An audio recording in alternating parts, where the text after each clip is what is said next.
Guojia was led into a modest hall, nothing like the one he had departed from in Yangzhou. That this small county town had a magistrate's office at all was surprising. The markets sold only millet, and sheep walked freely around the courtyard of the office compound. There in that backwater in western Chen, Guojia walked in the shadow of Guan Yu to meet with Cao Cao. "Guojia, when I heard you had survived the battle, I was most relieved," Cao Cao said. "It was mere chance, a mercy I did not deserve," Guojia said. "No, no," Cao Cao waved. "Oh, but I suppose you wish me in chains sooner rather than later. Little in the way of wine here to pass the time, so shall we depart at once?" In response, Guan Yu threw a letter towards Cao Cao's table. Cao read it with amusement. "He thinks I've been sufficiently punished. Now this is true benevolence," he said, making a dramatic reach for the heavens. "Lord Cao, please do not be flippant," Guojia said. "Governor Liu is willing to give you a second chance. After all, have you not heard that he is a man of integrity, compassion, and wisdom?" "All that and now you. Yes, he has it all, doesn't he? Everything except for this."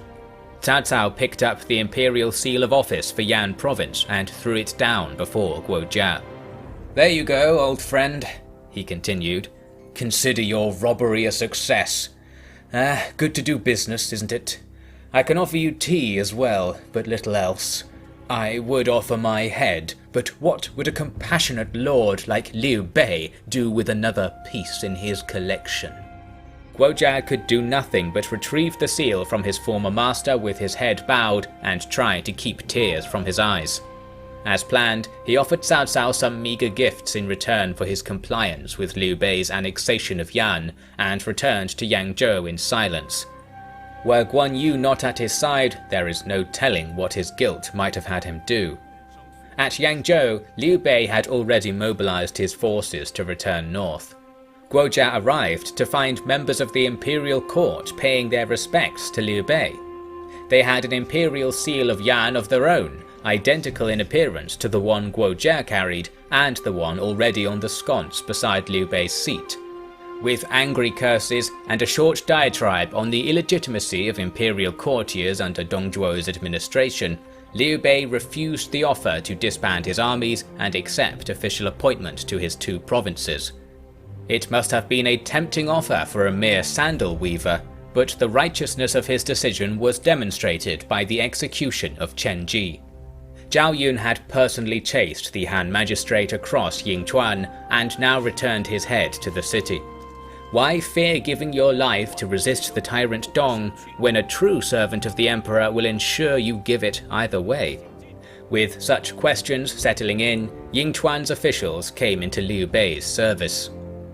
A proclamation went out to the various towns of Shu and Yan, explaining that until the function of the imperial court was restored, Liu Bei would be appointing all offices below him in person, acting as the imperial caretaker.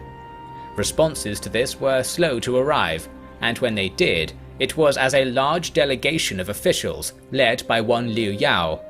"Despite our kinship, I have never had the time to pay my respects to you. I apologize," Liu Bei said to him. "Such an inconsequential man as myself requires no such deference," Liu Yao replied. "In fact, it is I who should be scorned for not paying my respects to you." "You are here now. That is more than I deserve," Liu Bei said. "While it pains me to say it, as a loyal member of House Liu, I must agree." "What is the meaning of that?" Liu Bei asked, looking back at Zhang Fei and Guan Yu, whose brows were furrowing. "We are here, my lord, to beg that you reconsider your mandate. Since time immemorial, peaceful times were presided over by those appointed by the emperor, and disastrous times were brought about by rogues. How can we allow you to administer the lands of the empire on your own, simply by virtue of your military achievements? Is that not the definition of tyranny?" Taken aback, Liu Bei quickly explained, "But the land is plagued by corruption and strife. To gather together good men and give them to the people as leaders, that is the only way to wrestle power from the traitor Dong. I understand that I'm asking for powers heaven does not give lightly, but with our house hanging by a thread, we must act accordingly." "Lord Liu Bei, We have all long understood your good intentions. However, the letter of the law remains unchanged. You say that by submitting to you we can rescue the Han, but does that not entail serving a self-made tyrant in order to further a righteous cause? The loss of Wang Yun taught the whole empire the folly in that, did it not? Wang Yun was a traitor. He tried to marry his daughter to the tyrant. Who could let a father like that still walk the earth? Zhang Fei exploded. Guan Yu took him outside, but his tirade was still audible. As I said, I understand the nature of his treachery. That father and daughter both perished for it is lesson enough, Liu Yao said. So you will abandon the emperor and stand against me? Liu Bei asked. We had hoped to do neither, but you make it clear that a choice is to be made. Speaking for my branch of the house, I cannot begin to consider the former choice. Given the severity of the situation, I will not speak for the delegation on this matter. But the delegation agreed with Liu Yao wholeheartedly. The officials, including the powerful lords of Guanling, Zhang Chao and Zerong, left Liu Bei's court to discuss the gathering of weapons and men. How could all these fine men hate the empire so? What more must I do? Liu Bei called out in frustration. Eager to find someone making a more honest effort to resist the empire's destruction, Liu Bei sent a message of solidarity to the custodian of the capital districts, Yuan Shu, who was said to fight skirmishes with Dong Zhuo's troops every day. With Yuan Shu's help, Liu Bei hoped to put the matter of the court's corruption to bed once and for all. But the more immediate threat of the rebels Wang Lang, Zhang Chao, Zerong, and even Liu Yao could not be ignored. He took his army to Pengcheng, fuming all the way. There, Wang Lang happily deployed against him, and one of his generals challenged for combat. Liu Bei charged out in a mad rage, desperate to find a way to show the world his noble intentions. He fell from his horse at the first bout, but stood at once, shouting, "For the Han!" As the two armies made contact and arrows flew about the battlefield, another man gave the same cry. It was Wang Lang himself, facing down Zhang Fei. "The Han doesn't need another greedy coward like you, rebel," Zhang Fei said. With a single swipe of his serpent spear, Wang Lang's sword was bent and his footing lost. Wang panicked and scurried away, chased only by Zhang Fei's baying laughter. Wang's followers were unnerved and shuffled away also, but Zhang Fei and Guan Yu led the Liu horsemen in pursuit, scattering the Pengcheng army to the hills. Liu Bei, covered in sweat, was secretly relieved when his opponent fled also. He joined his brothers in the pursuit and was able to catch up to Wang Lang and lead him back to camp with a large portion of his soldiers. There, Liu Bei told him, "The decree calling for the death of the warlords was issued by a warlord, Dong Zhuo. Don't you see that I am defying his false edicts in order to collect together loyal men and deliver them to the emperor upon his rescue? You have a loyal heart, but you were misled. Please return to Pengcheng and convince your fellows to join our enterprise. This will redeem your error and return you to a filial path." While Wang Lang and company seemed to agree to this request, when Liu Bei reached Pengcheng himself a few days later, the high officials of the county were found dead around a poisoned banquet spread. When the servants claimed it had been Wang Lang's own doing, Liu Bei was furious. "I told you he was a coward," Zhang Fei commented.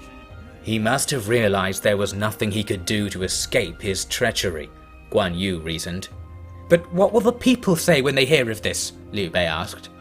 "When you appoint good men, and they remember what it was like before the eunuchs interfered with the empire, they will wake from the nightmare and thank you as if you were their own father," Guan Yu said.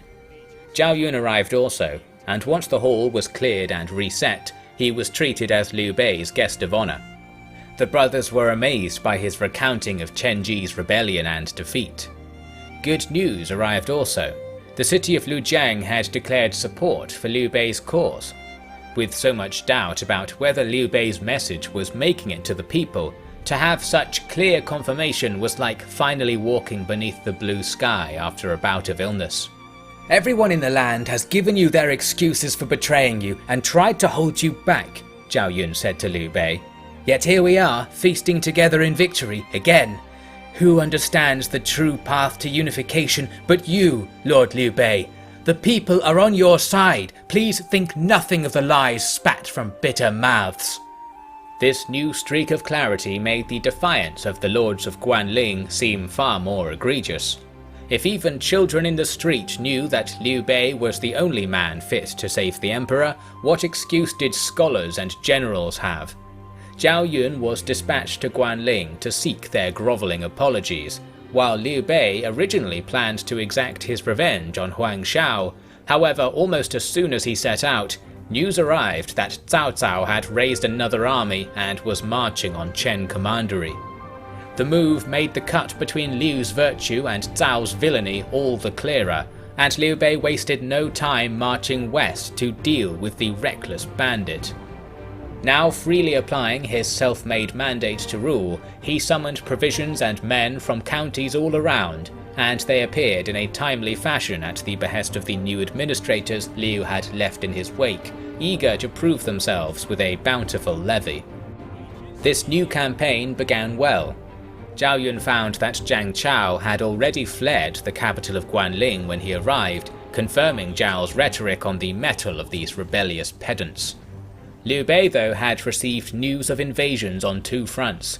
Cao Cao had already mobilized his army and was set to sweep through Chen before Liu Bei arrived.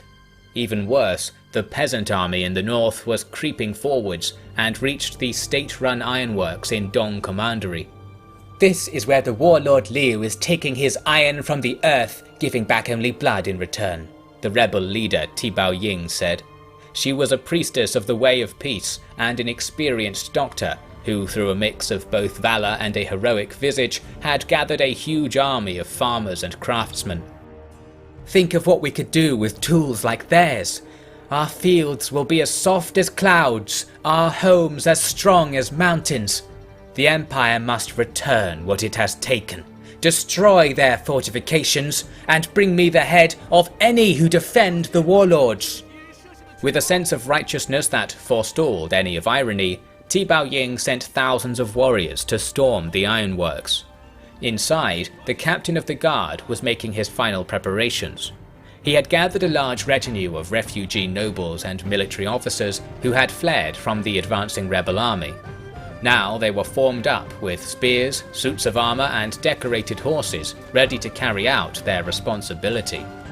"Remember, these aren't ordinary soldiers," the captain said. "They've no notion of duty, propriety, or even the basics of the military texts. As such, their heads are worth more to your family shrines than any others. Prove yourselves, and I shall see that Governor Liu receives the highest praises in your name and recommendation for high office. Now, let's restore peace to the Vale and beyond. Scatter them!" These officials and their squires amounted to some 100 horsemen, who charged out to meet the Yellow Turbans. While the Turbans numbered some 3,000 at least, it was not such a reckless assault.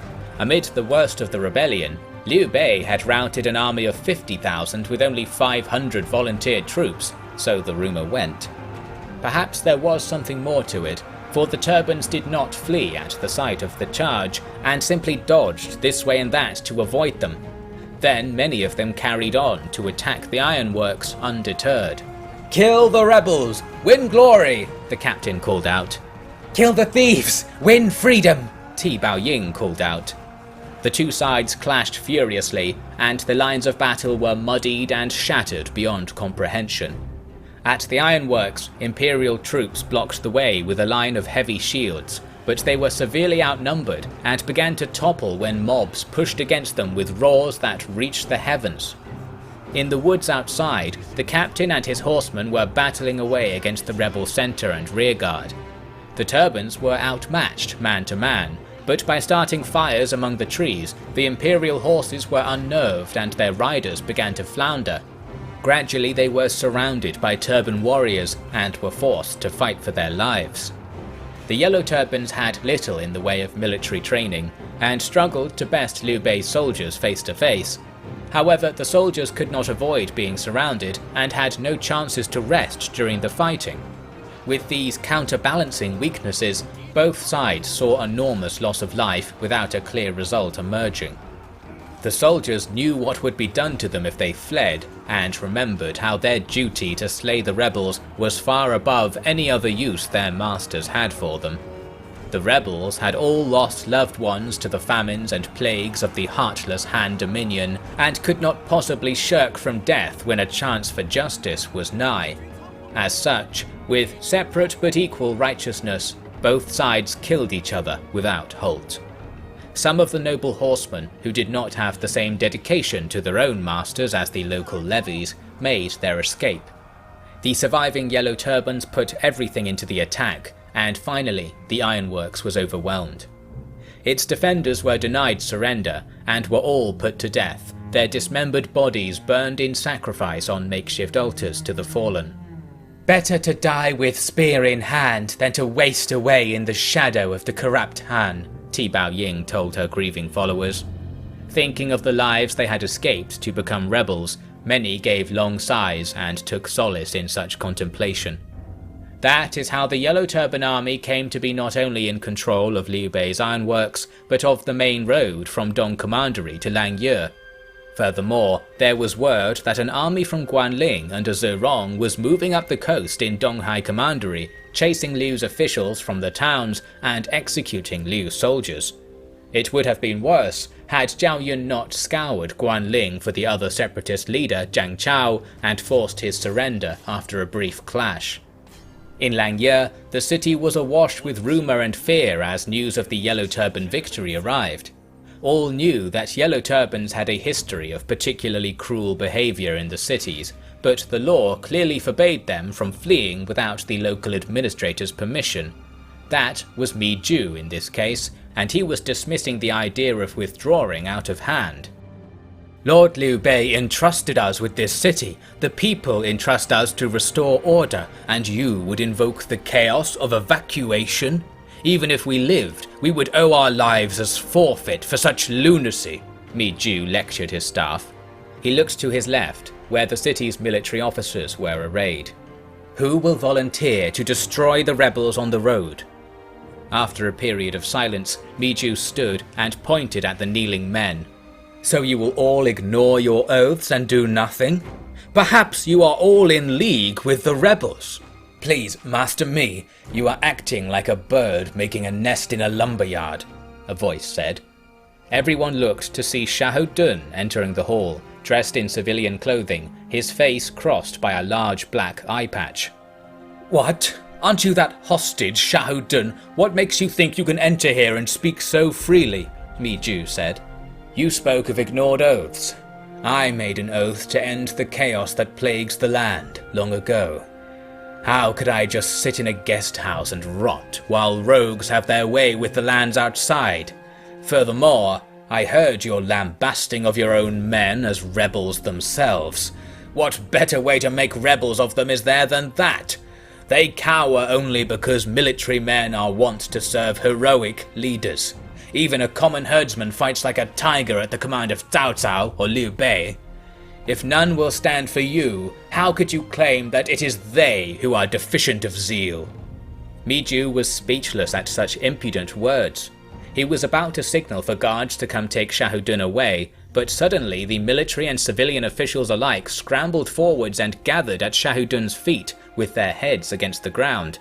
Please, General, save us from those villainous rebels. We'll follow your every command, they said.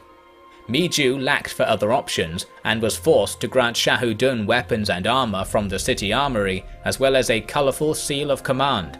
The general put out a call to arms, and true to his own claims, folk from high and low across the city rushed to the training grounds. In this fashion, the three threats to Liu Bei's caretakership were countered by three armies. Zhao Yun would seek Zerong in the east, Xiahou Dun would repel the Yellow Turbans in the north, and Liu Bei and his brothers would challenge Cao Cao in the west. Without victory in all three theatres, Liu's delicate claim and cause would be smashed. What would the result of these clashes be? Read on.